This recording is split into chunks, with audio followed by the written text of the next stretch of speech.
Sunday காலையில் 7 மணிக்கு அடுப்புக்கிட்ட போனதாங்க எல்லாம் சமைச்சு முடிச்சுட்டு அடுப்பை விட்டு வெளியில் வரதுக்கு மணி வந்து 11 மணி போல் ஆயிடுச்சு. இவ்வளோ வெரைட்டி செஞ்சு முடிக்க அவ்வளோ நேரம் ஆயிடுச்சு. இந்த சாப்பாடுலாம் முடிச்சதுக்கப்புறம் பார்த்தீங்கன்னா ஏதாச்சும் ஸ்வீட் பாயசம் செஞ்சு தரலான்னு சொல்லி பிளான் பண்ணியிருந்தேன்னா அதில் வந்து பார்த்தீங்கன்னா பாப்பா வந்து பார்த்தீங்கன்னா பால் பாயசம் சாப்பிட மாட்டாங்க. சரி, மாப்பிள்ளைக்கும் பொண்ணுக்கும் 2 பேத்துக்கும் பிடிச்ச மாதிரியே பாசிப்பருப்பு பாயசம் செய்யலாம்னு சொல்லி பாசிப்பருப்பும் அது கூட வந்து சவரிசி சேர்த்து நல்லா வறுத்துட்டு ஒரு அடுப்பில் வச்சுட்டேன். அப்புறம் நிறைய வெரைட்டி செய்ய பாத்திரமும் எக்கச்சக்கமாக சேர்ந்து போச்சா, பாத்திரத்தை பார்த்தாவே ஒரு பக்கம் பயம் வந்துருச்சு. தொட்டியில் இருக்கிறத மட்டுமே பார்த்தீங்கன்னா கம்மியாகிற மாதிரி தான் தெரியும். ஆனால் தொட்டிக்கு கீழே கொஞ்சம் பாத்திரத்தை எடுத்து வச்சிருக்கிறேன். அப்படியே விளக்க எடுக்க வந்துகிட்டே இருக்குது புதையல் மாதிரி. சமையல் ரூம்ல மட்டும் இந்த அழுக்கு பாத்திரத்தை சேர்த்து வச்சிட்டோம் அப்படின்னா அந்த சமையல் ரூம்குள்ளே போக பிடிக்காது. அதே மாதிரி தான் இந்த சண்டே வந்து பார்த்தீங்கன்னா அந்த சமையல் ரூம்குள்ளே எனக்கு போக பிடிக்கல. அந்த அளவுக்கு கொஞ்சம் பாத்திரம் நிறைய இருந்துச்சு.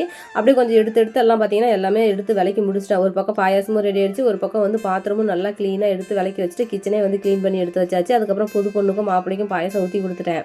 ஆக்கி கொடுக்குறோம் அப்படிங்கிறது அவங்களுக்கு பிடிச்ச மாதிரி இருக்கணும். நமக்கு எது ஈஸியாக இருக்குதோ அதை செய்யக்கூடாது. அதனால் அவங்களுக்கு பிடிச்ச மாதிரி செஞ்சு கொடுத்துறேன். ஒரு சில பேர் உளுந்து வடை கலர் டிஃப்ரெண்ட்டாக இருக்குது, இது டேஸ்ட் நல்லா இருக்காதுன்னு சொன்னீங்க. இது இனிப்பு வடை, அது அப்படி தான் இருக்கும். ஸ்வீட்டாக இருக்கும், நல்லா டேஸ்ட்டாகவும் இருக்கும்.